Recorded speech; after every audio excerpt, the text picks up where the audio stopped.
प्रत्येकाला असं वाटतं की आपल्याला छान इंग्लिश बोलायला पाहिजे. मग प्रत्येक जण म्हणजे हा नेमकं कोण आहे? तर तो माझा विद्यार्थी मित्र आहे. मग तो शालेय असेल किंवा कॉलेजचा.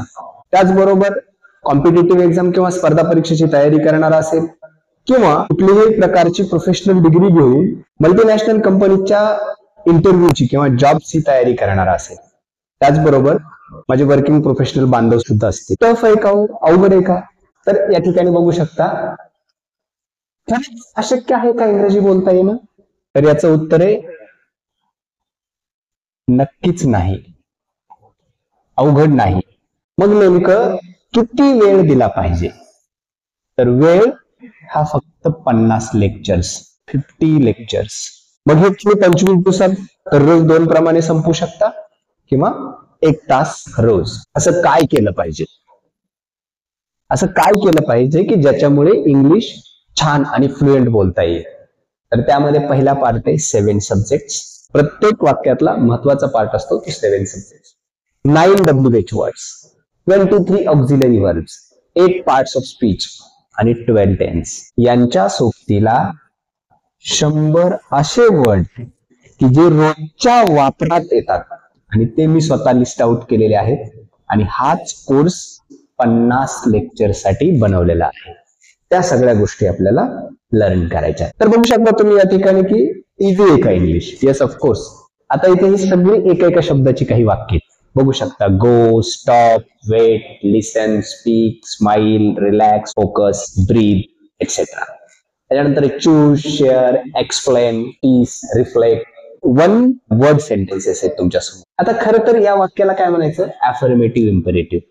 यातला जो सब्जेक्ट पार्ट असतो ना तो असतो ऐकणारा, लिसनर. कोण असतो? ऐकणारा म्हणजे लिसनर. आणि तो नेहमी यू असतो. Second person point of view असतो. ते आपण पुढे लर्न करूयात. त्यानंतर बघू शकता तुम्ही स्टॉप. एक्झाम्पल आहे गेट अप, उठा, सकाळ झाली. त्याच्यानंतर निगेटिव्ह इम्पेरेटिव्ह. आता निगेटिव्ह इम्पेरेटिव्ह मध्ये फक्त डोंट या नकाराने इम्पेरेटिव्ह तयार होतात. त्याची काही उदाहरणं बघूयात आपण. Don't sit this chair is crack. Don't touch that door is painted. You can see here. Then we have next that is subject with imperative. काही ठिकाणी फक्त स्पेसिफाय करण्यासाठी सब्जेक्ट यूज करावा लागतो. जसं की इथे आता स्टँडअपच आहे, क्रियापद आहे, परंतु इथे everybody, stand up everybody, sit down everybody अशा पद्धतीने पॉइंट आउट केलेले. आणि पुढे एक आस्पेक्ट आहे तो आहे मेकिंग सजेशन्स विथ लेटस. काही वेळेला इम्पेरेटिव्ह मध्ये लेट्स म्हणजे बोलणारा त्यात इन्व्हॉल्व असतो. Example, Sunny today, let's move out. Now you can see here. त्याच्यानंतर पुढे आहे making suggestion with let's. It's cold today, let's not move out. खूप थंडी आहे, नको बाहेर जायला. ही सगळी रचना आहे. त्याच्यानंतर इम्पेरेटिव्ह सेंटेन्सेस. आता हे इम्पेरेटिव्ह सेंटेन्सचा एक प्रकार आहे, त्याला म्हणतात आज्ञार्थी वाक्य. आता हे आज्ञार्थी वाक्य आपण यूज करतो डेली कम्युनिकेशन मध्ये. कशासाठी? ऑर्डर, रिक्वेस्ट, कमांड इत्यादीसाठी. कॉन्व्हर्सेशन मध्ये, कम्युनिकेशन मध्ये याचा खूप वेळा उपयोग होतो.